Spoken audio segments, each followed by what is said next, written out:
तुला जी का आपका बहुत बहुत स्वागत है नेचुरल लाइफ टॉक में। और हमारे जो गेस्ट हैं वो हमारे साथ हल्के से जुड़ना शुरू हो जाएंगे। सलाम, नमस्ते, गुड इवनिंग, सत श्री अकाल दोस्तों। हम आज फिर हाजिर हो गए हैं एक नए खास मेहमान के साथ जो हमारे साथ लखनऊ शहर से जुड़ी है। स्क्वाड्रन लीडर तुलिका रानी जी, जो एक एक्स IAS ऑफिसर है, इंडियन एयरफोर्स ऑफिसर है और एक माउंटेनियर है, एक इंटरनेशनल TEDx स्पीकर है और साथ ही साथ एक लेखिका भी है। तुलिका जी, आपका बहुत बहुत स्वागत है नेचुरल लाइफ टॉक्स के मंच पर। बहुत धन्यवाद, शुक्रिया। मेरी तरफ से सभी ऑडियंस को जय हिंद, नमस्कार, आदाब।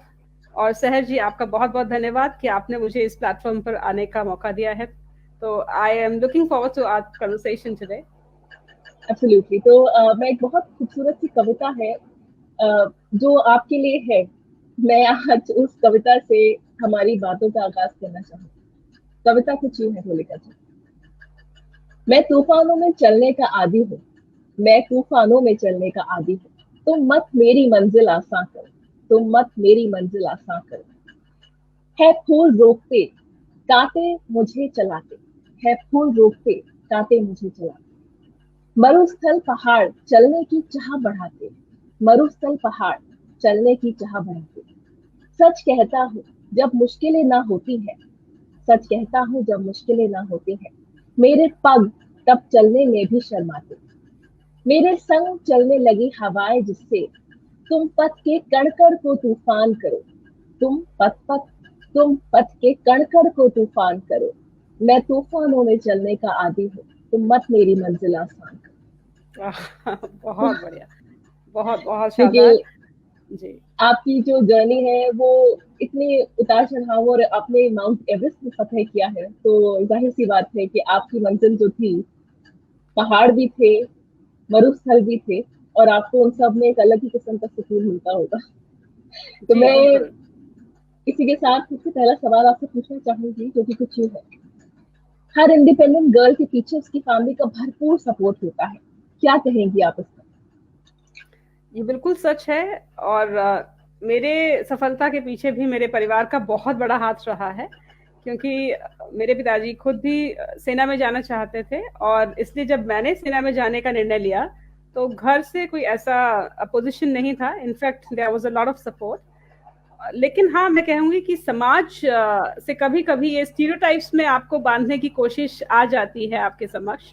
और उस समय पर परिवार का बहुत बड़ा हाथ रहता है कि वो अपने बच्चों के साथ, स्पेशली गर्ल्स के साथ खड़े रहें सपोर्टिव रोल में, और उन्हें वो काम करने दें जिसमें कि उनका इंक्लिनेशन है। तो कभी कभी लड़कियों के सामने ये समस्याएं आ जाती हैं इस तरह की कि अगर उनका परिवार भी सपोर्टिव होता है तो भी आसपास के लोग या रिलेटिव्स उसका अपोजिशन करने लगते हैं। तो ऐसे में मेरी सलाह परिवार वालों को यही रहेगी कि अपने बच्चे को आप वो काम करने दीजिए जिसमें वो अच्छा है या अच्छी है। और आप ये पाएंगे कि आगे जाके वो एक्सीलेंस को अचीव करेंगे उस फील्ड में, और आपके जो आसपास के लोग हैं वो भी गौरवान्वित महसूस करेंगे। सिर्फ जरूरत है कि उन क्षणों में जब आपका बच्चा स्ट्रगल कर रहा है, आपकी बच्ची उस लक्ष्य की तरफ अग्रसर हो रही है, तब उसके साथ आप उसके रॉक सॉलिड सपोर्ट बनकर खड़े रहें। क्या बात है, बहुत खूब। तो एक बचपन में कहावत हुआ करती थी उत्तर प्रदेश में, तो बहुत ज्यादा वो मशहूर कहावत है। मतलब गली गली कूचे कूचे में लोग बैठ के बोलते हैं, अरे कौन सा माउंट एवरेस्ट फतेह कर दिया इसने, अरे इसने माउंट एवरेस्ट फतेह कर लिया, मतलब बहुत बड़ी बात कर ली। कुछ नहीं करा है तो मतलब मजाक में तंजिया तौर पे कहा जाता। तो आप यूपी से पहली महिला हैं जिसने माउंट एवरेस्ट फतेह करी। कैसा था उस ऊंचाई पर पहुंचने का सफर? मैं कहना चाहूंगी कि वो फतेह शायद मेरी अपनी थी, क्योंकि पहाड़ को तो हम क्या ही फतह कर पाएंगे, इंसान बहुत छोटी चीज है पहाड़ के आगे और प्रकृति के आगे। इतना बड़ा जो प्रकृति में फोर्स है, मैंने उस अपनी एक्सपेडिशन के दौरान यही महसूस किया कि प्रकृति के समक्ष मनुष्य कुछ भी नहीं है। एक बहुत बड़ा अगर बर्फ का टुकड़ा भी आपके ऊपर आके गिर गया तो भी आप कहीं नजर नहीं आएंगे। हवाएं बहुत अगर तेज चल गई तो भी आप उड़ जाएंगे और आगे नहीं बढ़ पाएंगे। तो कई बार तूफान आए, कई बार एवलांचेस जो कि जैसे स्नो गिर जाती है बहुत सारी एक साथ, वो भी ऐसे मौके आए। तो यही पाया कि प्रकृति के समक्ष मनुष्य कुछ नहीं है। और अपना जो ये घमंड हम लेके चलते हैं जब नीचे हम प्लेन्स में रह रहे होते हैं, और कुछ अपनी अपनी सफलताएं छोटी मोटी भी जो प्राप्त कर लेते हैं तो हम सोचने लगते हैं कि शायद हम कुछ बहुत बड़े बन गए हैं। ये घमंड सबसे पहले जाकर पहाड़ों में टूट जाता है, क्योंकि वो आपको ये दिखा देते हैं कि आपकी जगह इस यूनिवर्स में एक कण मात्र की है। आप इस यूनिवर्स का, इस ब्रह्मांड का एक हिस्सा हैं, आप उसके मास्टर नहीं हैं। और अगर इसी भावना को लेकर कुछ भी कार्य जीवन में करने चलेंगे तो शायद सफल हो जाएंगे।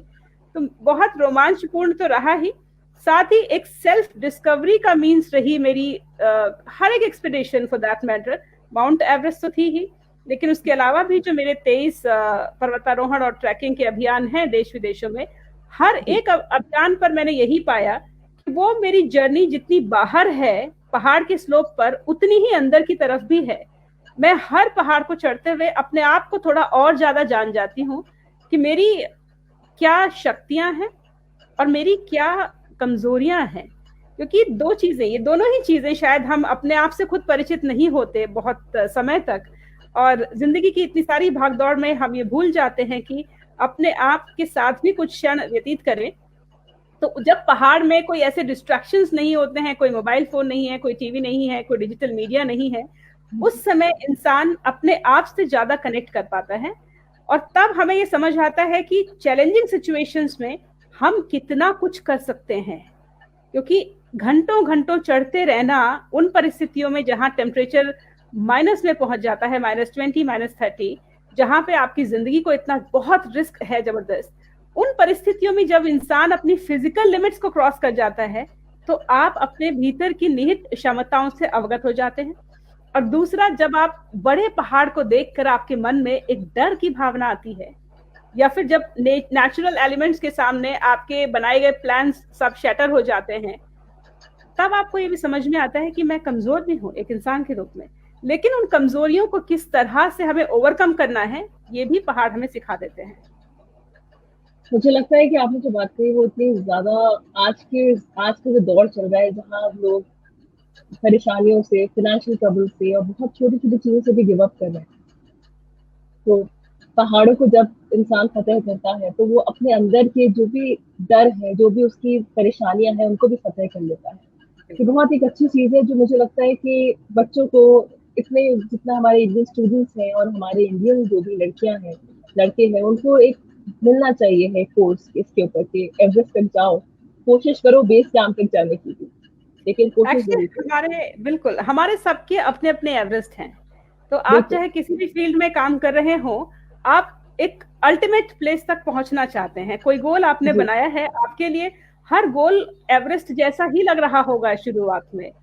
तो सिर्फ सीख यही है कि जिस तरह से इंसान दुनिया के सबसे ऊंचे पर्वत को भी चढ़ सकता है अगर वो एक के बाद एक अगला कदम बढ़ाता रहे, तो किसी भी लक्ष्य के प्रति अगर आप रोज रोज अपने कदम बढ़ाते चले जाएंगे, इस चीज से ना डर के कि वो कितना विशाल, कितना भव्य है और हम अभी तो कहीं भी नहीं है, सिर्फ शुरुआत ही की है, तो इससे डरने की आवश्यकता नहीं है। सिर्फ अगला स्टेप लीजिए, उस पर फोकस कीजिए और आप देखेंगे कि एक एक कदम बढ़ाते हुए धीरे धीरे आप वो दूरियां तय करेंगे और आप अल्टीमेटली अपने गोल को भी प्राप्त कर पाएंगे। क्या बात है, बहुत बहुत बहुत एक ज्ञान का मोती है ये, बहुत बड़ी बात आपने कह दी तुलिका जी। और मैं इसी के साथ आपसे पूछना चाहूंगी, आपने ताकत की बात करी है, तो आपकी सबसे बड़ी ताकत क्या है और उसमें आपको जो आप आज है वो बनने में कैसे मदद करी? मैं कहूंगी कि शायद एक पॉजिटिव एटीट्यूड मेरी सबसे बड़ी ताकत है, क्योंकि जिंदगी में परेशानियां और हार्डशिप सभी की आती हैं। किसी की भी लाइफ, चाहे वो कितना भी सक्सेसफुल इंसान हो, स्मूथ नहीं होती। जिंदगी स्ट्रगल्स का ही नाम है, लेकिन जब आप उन स्ट्रगल्स को ओवरकम कर लेते हैं तब आपको जीवन में वो रिवॉर्ड्स मिलने शुरू हो जाते हैं। तो मेरी जो स्ट्रेंथ है वो है कि मैं हमेशा एक बहुत ही पॉजिटिव तरीके से सोचती हूँ। अगर एक पड़ाव पर कभी हार भी गए या कुछ अचीव नहीं भी हो पाया, उस समय भी उसमें कुछ इंट्रोस्पेक्शन करके अपने अंदर बेहतरी का एक मौका जरूर आता है। तो हर एक पड़ाव को जीवन में हमें एक मौके की तरह, एक अवसर की तरह लेना चाहिए और ये सोचना चाहिए कि हमारे जीवन में कोई भी काम बिना पर्पस के, बिना उद्देश्य के नहीं होता। हमारे अपने प्लान्स से भी बड़ा शायद उस निर्माता, जिसे हम भगवान कहें, खुदा कहें, या जो भी आप नाम उसे देना चाहें, दैट क्रिएटर जिसने हमें बनाया है, इस पूरी प्रकृति को बनाया है, उसका भी हमारे जीवन के लिए कोई ना कोई प्लान है, और वो प्लान हमारे प्लान से बेहतर ही है।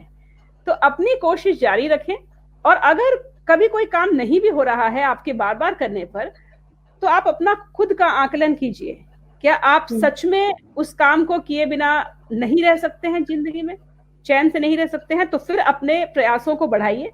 और अगर आपको लगता है कि आप उस काम में सिर्फ समाज की वजह से ही एंटर हुए थे, या फिर किन्हीं और प्रैक्टिकल रीजंस की वजह से आप उन कामों को करना चाह रहे थे लेकिन आपका दिल वहां नहीं है, तो मेरा मानना है कि आपको बैठकर थोड़ा सोचना चाहिए, और अगर डायरेक्शन चेंज भी करनी पड़े तो कर लेनी चाहिए। क्योंकि अल्टीमेटली इस जिंदगी में सुकून और कंटेंटमेंट ही सबसे महत्वपूर्ण चीज है। अगर आपके पास बहुत वेल्थ भी होगी और वो सुकून नहीं होगा, अपने भीतर वो संतोष नहीं होगा, तो आप खुश नहीं रह पाएंगे। और अगर आप वो काम करेंगे जिस तरफ आप जाना चाहते हैं, तो अल्टीमेटली बहुत सारे स्ट्रगल्स को पार करते हुए आपको संतोष जरूर मिलेगा। जी, संतोष से ही जीवन है, और जीवन का परम सुख जो है वो संतोष से ही मिलता है। बेशक। तो मैं हर इंसान की, जैसे आपने बोला, आपकी स्ट्रेंथ ये है संतोष और कंटेंटमेंट, पॉजिटिव एटीट्यूड।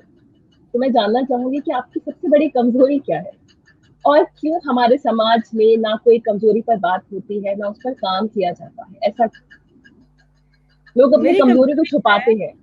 जी बिल्कुल, मेरी कमजोरी है कि मैं सिर्फ वही काम करती हूँ जो मेरा दिल कहता है।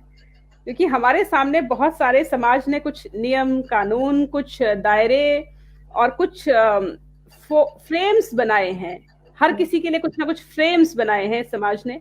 लेकिन मेरा ये मानना है कि अगर मैंने किसी का इंटेंशनली कोई नुकसान नहीं किया, तो मैंने कोई गलत काम नहीं किया। और अगर my heart says that I should go into a particular direction or do something, तो मैं वो स्टेप हमेशा ले लेती हूँ। कभी भी मुझसे कोई ऐसा काम नहीं होता जो सिर्फ क्योंकि करते हैं उसे, क्योंकि होता आया है वो, तो इसलिए हमें कर लेना चाहिए।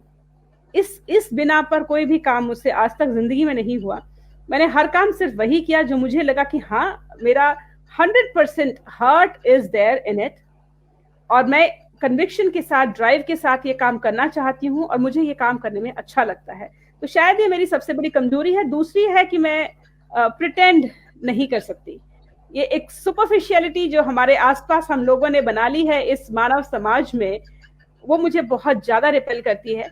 हम सब इंसान हैं, और इंसानों के साथ उनकी भावनाएं, उनके इमोशंस, उनकी फेलियर्स, उनके जो लैक्यूना है उनकी पर्सनालिटी में, उनके फॉल्ट्स, वो सब आते हैं।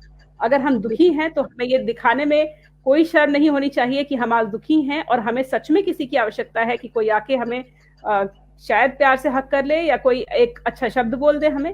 There is nothing wrong in that. और अगर हम खुश हैं तो उस खुशी को भी हमें दूसरों के साथ शेयर करने में कोई बुराई नहीं होनी चाहिए। एक चेहरे पर मुखौटा लगा के चलने की जो एक कंपल्शन है दुनिया में, वो मुझसे कभी बर्दाश्त नहीं होती। तो I think I want to remain as human as possible all my life. मुझे आपने बात कही है, मैं इतनी खूबसूरत आपने बात कह दी कि आज जो हमारे समाज में लोग मर रहे हैं, या अकेले में मर रहे हैं, तन्हाई में मर रहे हैं, सुसाइड कमिट कर रहे हैं, मेंटल हेल्थ प्रॉब्लम्स है उनको, शायद इसलिए क्योंकि उन्होंने एक मुखौटा पहन रखा है झूठ का, हंसी का, खुशी का, लेकिन अपने दुख को सबसे छुपाते रहते हैं। कितना अच्छा होगा अगर हम खुल जाए, अपने दिल की बात लोगों तक पहुंचाएं, कैसा महसूस कर रहे हैं वो सच में हम बताएं। लेकिन जो बचपन से हमें एक परवरिश दी जाती है, शायद उसमें कुछ ना कुछ तो गड़बड़ी है, मुझे लगता है। कि हमेशा बताया जाता है कि अपने आप को मजबूत दिखाओ सबके सामने, कमजोर मत दिखाओ, कमजोर दिखाओगे तो लोग मजाक उड़ाएंगे, ये गलत है।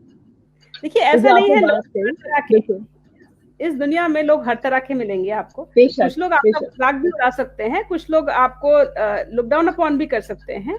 That is all fine. I suppose we have to learn to take that people react as per their upbringing plus their exposure. तो अगर वो एक पर्टिकुलर वे में आपके प्रति व्यवहार करते हैं, तो उसमें शायद उनकी उतनी गलती नहीं है, क्योंकि वो ऐसे ही सिखाया गया है, वो ऐसे ही है, वो ऐसे परिवेश में पड़े हुए हैं, और उन्होंने अपने आप को जो डीपर ह्यूमन साइकोलॉजी है उसके साथ कनेक्ट नहीं किया है, उनको इतना एक्सपोजर नहीं है। तो ऐसे लोगों को आप इग्नोर कर सकते हैं जिंदगी में, क्योंकि आप बहुत सारे लोगों को ऐसे बदल नहीं सकते। बदल आप सिर्फ तब सकते हैं जब आप अपने उदाहरण समाज के समक्ष प्रस्तुत करें, और इसीलिए आप हमेशा एक पॉजिटिव कंस्ट्रक्शन की तरफ बढ़ते चले जाना चाहिए। जहां भी डिस्ट्रक्शन है उसको आपको इग्नोर करना चाहिए, या अगर उसकी बेहतरी कर सकते हैं तो बेहतरी करनी चाहिए, लेकिन हमेशा कंस्ट्रक्शन को बढ़ा के रखिए, क्योंकि जब आप भलाई का रेशियो बढ़ा देंगे समाज में तो बुराई तो अपने आप ही कम हो जाएगी। बेशक बेशक, बहुत खूबसूरत। तुलिका जी, मैं आपसे अगला सवाल पूछूंगी। सवाल बहुत है हमारे पास आपसे पूछने के लिए आज। बहुत सारी चीजें हम आपकी जिंदगी कहानी में से निकालना चाहते हैं, दर्शकों तक पहुंचाना चाहते हैं। तो स्ट्रेस पे बात करते हैं। हमने आपकी स्ट्रेंथ पे बात करी, वीकनेस पे बात करी। आज का एक बहुत ज्यादा अहम मुद्दा बन गया स्ट्रेस। हर इंसान कह रहा है मुझे स्ट्रेस बहुत है। तो stress is a part of life. आप स्ट्रेस और प्रेशर को कैसे हैंडल करती हैं, और क्यों जरूरी है स्ट्रेस को मैनेज करना, स्ट्रेस और करना आना इसका अलावा? तो ये एक सच्चाई है कि स्ट्रेस जिंदगी का हिस्सा है, और जैसे कि हमारी जिंदगियां हैं कि रिसोर्सेज कम हैं, लोग ज्यादा हैं, तो हमें अपने सर्वाइवल के लिए भी कभी ना कभी उस रेस का पार्ट बनना पड़ जाता है। और कहीं ना कहीं क्योंकि हम अपने आप से कनेक्ट नहीं हो पाते हैं तो वो स्ट्रेस भी है। एक्सपेक्टेशंस भी बहुत ज्यादा हैं, परिवार की, समाज की, और हमारी शायद खुद अपने आप से। तो जिंदगी को हम बहुत ही सीरियस तरीके से लेने लगते हैं, और हम चाहते हैं कि जो प्लान हमने बनाया है वैसे ही हमारी लाइफ हो जाए। अगर उस प्लान में कहीं भी थोड़ा डिविएशन हुआ तो वो एक स्ट्रेस का कारण बन जाता है। मैं अपने जीवन में स्ट्रेस को कैसे हैंडल करती हूँ, वो ये है कि सबसे पहले सुबह सुबह उठकर I make sure that I do not look at my phone. सबसे पहले जनरली आज बहुत सारे लोग ये करते होंगे कि सुबह उठते ही सबसे पहले वो फोन पे फेसबुक या व्हाट्सएप या कोई भी जो ये सोशल मीडिया के एप्स हैं उनको देखने लग जाते हैं, पहली चीज। तो मुझे लगता है कि हमें उससे बहुत ज्यादा बचना चाहिए, क्योंकि इस दुनिया की जितनी भी नेगेटिविटी है या whatever is happening in this world, हमें उसको अपने अंदर हम एंटर करने दे रहे हैं। जबकि मैं ये करती हूँ कि सबसे पहले सुबह सुबह मैं अपने आप से कनेक्ट करती हूँ, because we have an inner energy. हमारे अंदर एक पॉजिटिव पावर ऑलरेडी है। हम जो आज जीवित हैं तो अपने प्राणों की वजह से जीवित हैं, और वो प्राण अपने आप में एक पॉजिटिव एनर्जी है। इसीलिए हम इस वातावरण से ऑक्सीजन ले पाते हैं अपने अंदर, इसीलिए हम बोल पाते हैं, इसीलिए हम अपने काम कर पाते हैं। तो हम अपने आप में ही एक पॉजिटिव एनर्जी अपने भीतर समाये बैठे हैं। सिर्फ जरूरत उसकी है कि जब आप सुबह उठें तो सबसे पहले उस एनर्जी को आप फील कीजिए अपने अंदर। सो आई डू माई वर्कआउट। मैं अपना व्यायाम करने के बाद मेडिटेशन करती हूँ, और उसके बाद I go out in the external world. तब मैं अपने आप में ही एक कॉन्फिडेंट, अपने आप में ही एक परिपूर्ण, और अपने आप में एक एनर्जी का स्रोत बन चुकी हूँ। सो अब जब मैं दुनिया में बाहर जाऊंगी, then I am able to radiate that energy further. Otherwise, external factor से नेगेटिविटी लेकर तो मेरे अंदर भी वो नेगेटिविटी भर गई, तो फिर मैं पूरे दिन वो नेगेटिविटी ही चारों तरफ फैलाती रहूंगी। ऐसा नहीं होना चाहिए। We have to become that source of positive energy, कि हम अपने आसपास के वातावरण में वो पॉजिटिविटी फैला सकें, और उसके लिए हमें जरूरत है कि अपने आप से पहले कनेक्ट करें। दूसरी चीज है कि कुछ हमारे हॉबीज होती हैं। हर इंसान की अपने कुछ कुछ तरीके होते हैं स्ट्रेस को बर्दाश्त करने के। तो मेरा है singing and listening to music and writing. तो this really puts me in connection with myself. Also I feel like going out in nature. और जब भी आप बैठकर प्रकृति को निहारेंगे, अपने आसपास कोई तो पेड़, कोई पौधा, कोई फूल पत्ता होगा, आप जब भी उसको देखेंगे और लगातार कुछ दिनों तक देखते रहेंगे, आप एक बात बहुत अच्छे से नोटिस करेंगे कि प्रकृति में सृजन और विनाश चलता रहता है हमेशा। न तो वो विनाश पर रुकती है और न ही वो सृजन पर रुकती है। ये एक पूरा सर्कल है और ये आपस में इंटरलिंक्ड है। तो अगर किसी एक ही पेड़ को आप कुछ समय निहारेंगे, आप देखेंगे कि पत्तियां कभी गिर जाती हैं और उसके बाद दूसरी नई पत्तियां निकलती हैं, पेड़ फिर से हरा भरा हो जाता है। तो ये जब पावर प्रकृति में खुद ही है, निहित है, हम भी तो उसी प्रकृति का ही एक पार्ट हैं। हम क्यों अपने आप को अलग करके देख रहे हैं? तो प्राकृतिक जो नियम है वही नियम हमारे ऊपर, हमारी जिंदगी पर भी लागू होते हैं। आज अगर आप अपनी जिंदगी के पतझड़ में भी हैं तो ये समय हमेशा रहेगा नहीं, क्योंकि पतझड़ के बाद एक सृजन का आना, एक बहार का आना प्राकृतिक नियम है और वो आपकी जिंदगी में भी होगा। आफ्टर विंटर कम स्प्रिंग। सो जाहिर सी बात है कि बदलाव होता रहता है, और अच्छा वक्त है तो बुरा वक्त है, बुरा वक्त है तो अच्छा वक्त है, सबको एम्ब्रेस करो, सब में खुश रहना सीखो, सब में संतुष्ट रहना सीखो। मैं आपसे एक बात, दूसरा सवाल जानना चाहूंगी। कोई एक ऐसी वर्क सिचुएशन या काम जो करना बहुत मुश्किल था और आपने उसे कैसे पूरा किया, because you are a working woman, कुछ तो ऐसा रहा होगा, कोई ऐसा बहुत चैलेंजिंग काम जिसको करने में आपको बहुत मुश्किलों का सामना करना पड़ा और आपने उसको कैसे कंप्लीट किया? मुझे लगता है कि हर काम शुरू में बहुत मुश्किल ही लगता है, चाहे वो कोई भी काम हो। जी। अगर कोई रोटी बनाना भी सीखना चलेगा शुरू में, तो उसको बहुत मुश्किल लगेगा, आड़ी टेढ़ी बनेंगी और गोल नहीं बन पाएंगी। जी। तो so when I wanted to join Indian Air Force, तब भी मुझे ऐसा लगता था कि एक बहुत बड़ा गोल है। भारतीय वायुसेना में बहुत सिलेक्टेड लोग ही चुने जाते हैं, तो वो भी एक बहुत बड़ा एक उस समय टास्क था। पर एक सस्टेन्ड एफर्ट के साथ आपके टास्क अचीव होते चले जाते हैं। दूसरा, जब मैं माउंट एवरेस्ट चढ़ने जा रही थी, तो पहले प्रयास में मैं माउंट एवरेस्ट नहीं चढ़ पाई थी, 2011 की बात है, और मुझे आधे से ज्यादा रास्ते से वापस लौटना पड़ा था।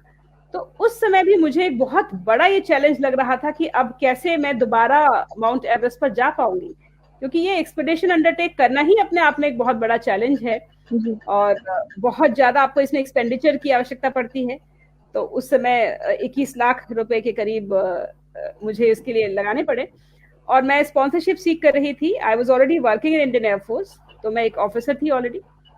और जब मैं बाहर जाती थी स्पॉन्सरशिप सीख करने, तो उस समय लोगों को कहना था कि आप तो ऑलरेडी एक ऑफिसर हैं, आप प्रेस से बात नहीं कर पाएंगे, तो हमें तो पब्लिसिटी भी नहीं मिलेगी रिटर्न में, so that is why we can not sponsor you. और एयरफोर्स में ऐसा पहले हुआ नहीं था कभी कि कोई प्रेसिडेंस नहीं था कि इंडिविजुअल ऑफिसर्स अपने एक्सपीडिशन पर जाएं। तो एयरफोर्स ने हालांकि मुझे इक्विपमेंट से और मोरल रेज करने में मेरी बहुत मदद की। मेरे सारे साथी हमेशा उस एक्सपीडिशन के दौरान, जो मैंने अपने आप की अगले साल, मेरे साथ रहे, मेरा मनोबल बढ़ाते रहे और तरह तरह जी। से मेरी सहायता करते रहे। लेकिन तब उस समय वो बहुत बड़ा एक काम मुझे लग रहा था कि किस तरह से मैं अपनी ड्यूटी के साथ साथ, जो कि फौज की ड्यूटी है, आप समझ सकते हैं कि कभी रात को भी काम दिन में है, तो उसके साथ साथ किस तरह मैं अपनी फिजिकल फिटनेस भी बना के रख पाऊंगी, किस तरह मैं अपने दोनों दायित्वों की पूर्ति कर पाऊंगी, और किस तरह मैं फाइनेंसेस जुटा पाऊंगी, कैसे मेरी ये लीव की जो एप्लीकेशन है वो थ्रू प्रॉपर चैनल समय में आ जाएगी, ये अप्रूव होकर या नहीं आ पाएगी। तो बहुत सारे चैलेंजेस उस समय मुझे लग रहे थे।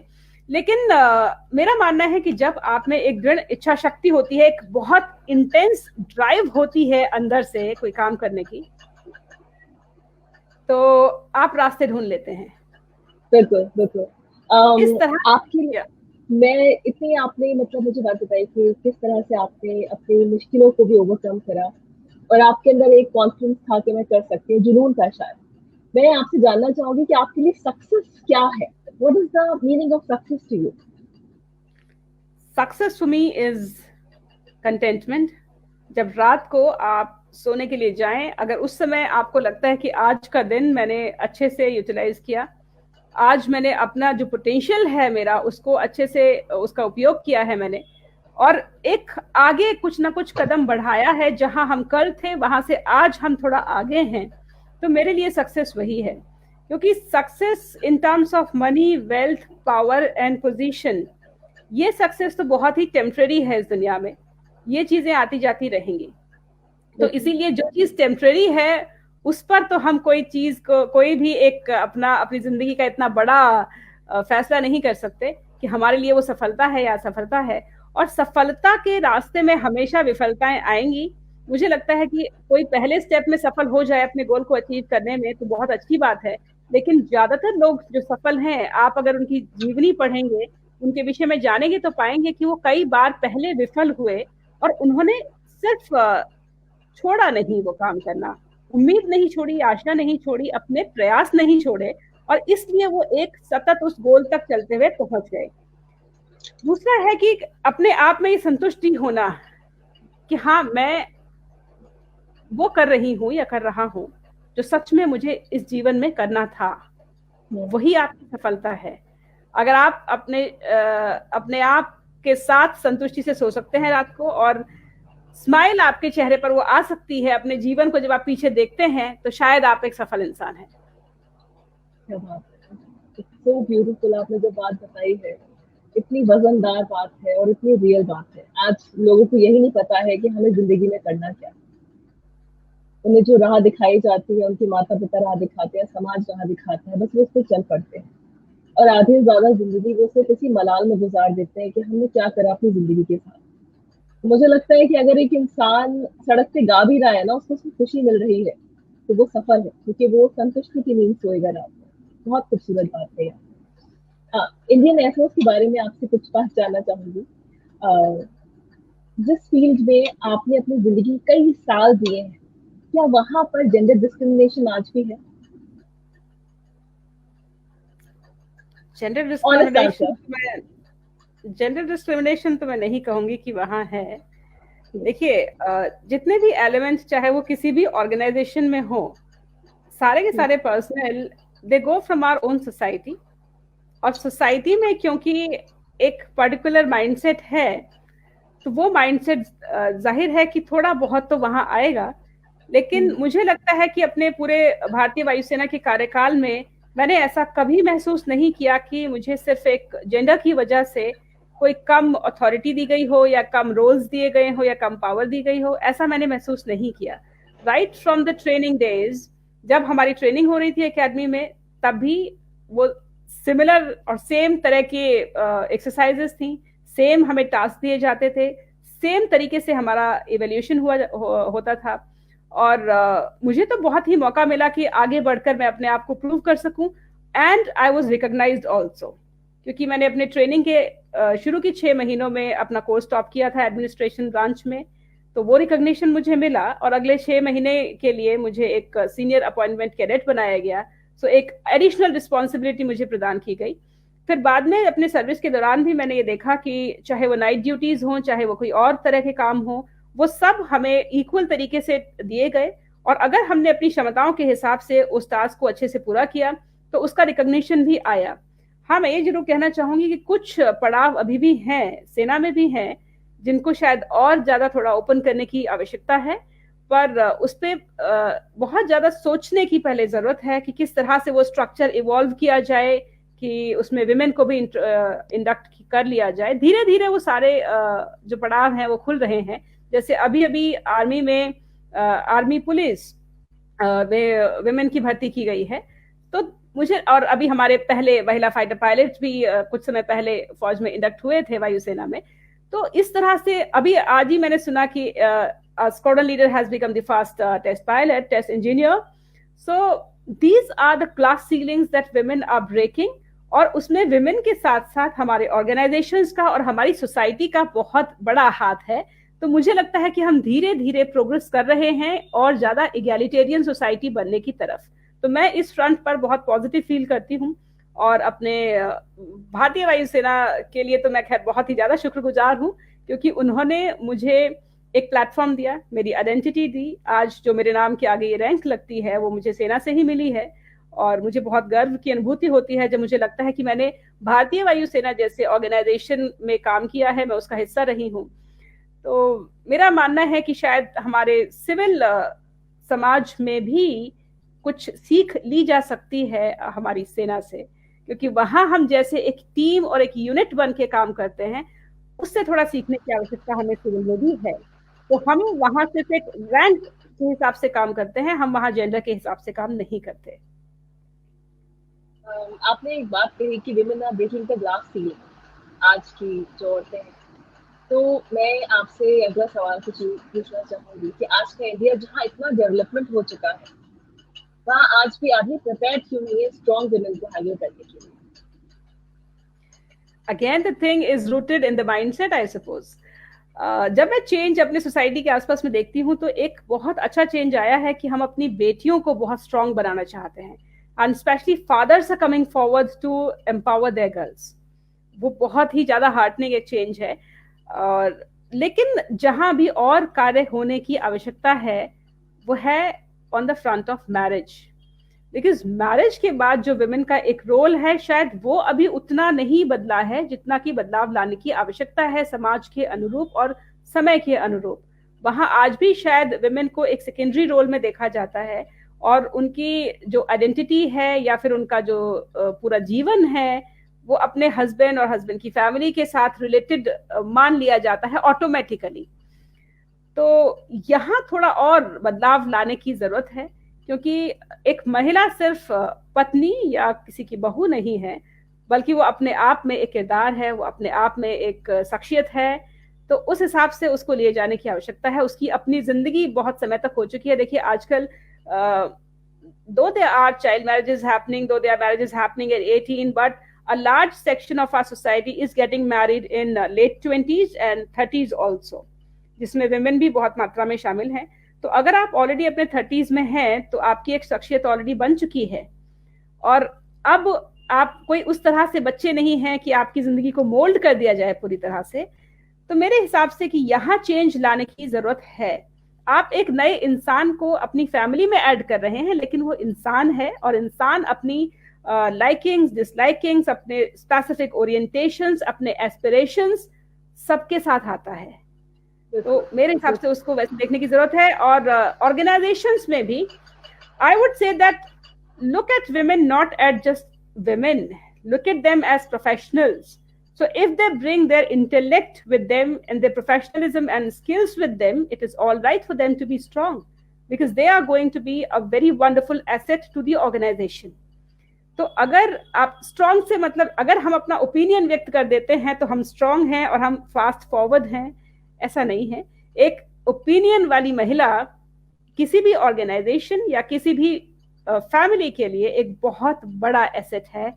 और यही चीज हमें स्टीरियोटाइप्स को ब्रेक करके, देखिए स्टीरियोटाइप्स दिमाग में कैसे बनते हैं या इमेज में दिमाग में हमारी इमेज कैसे बनती है। छोटे छोटे वाकये होते हैं, छोटे छोटे सेंटेंसेस होते हैं, जनरलाइजेशंस होते हैं, जिससे कि वो एक इमेज जो है वो बार बार कंसोलिडेट होती रहती है।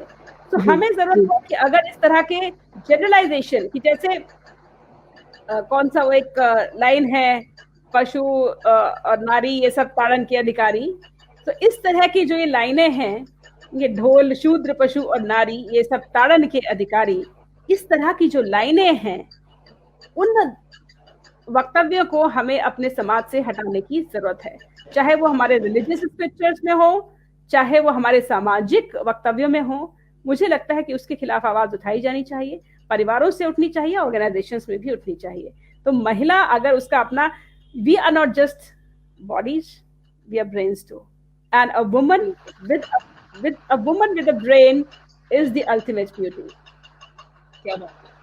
मुझे लगता है कि दिमाग तो है ही। आपने जो बात बोली थी, औरतों की आवाज को बहुत सालों तक, बहुत सदियों तक क्रश करा गया है और ओपिनियन औरतों की आज भी नहीं मानी जाती है। तो एक आवाज को अगर बराबरी दी जाएगी समाज में, तो समाज के अंदर औरतों की भूमिका बहुत हद तक बदल जाएगी।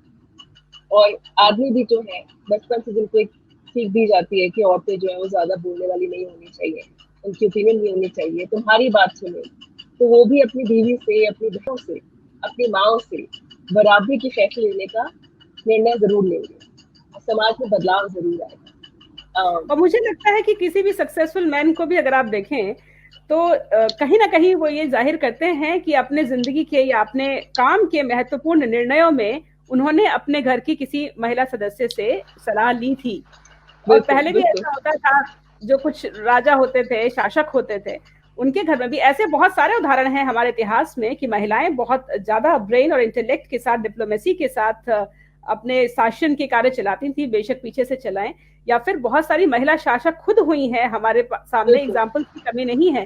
तो ये जो जनरलाइजेशंस हैं उनको ब्रेक करने की जरूरत है। आज अगर मैं जाती हूँ एक इंडियन एयरफोर्स ऑफिसर के रूप में बॉयज के सामने, तो उन्हें समझ में आता है कि भारतीय वायुसेना के कोई अधिकारी महिलाएं भी हो सकती हैं। जरूरी नहीं है कि जब हम एक भारतीय वायुसेना अधिकारी का नाम लें तो हमारे दिमाग में एक पुरुष की ही इमेज आए। तो हम अपने कार्यों के द्वारा भी हम ये इमेज चेंज कर सकते हैं। एब्सोल्युटली।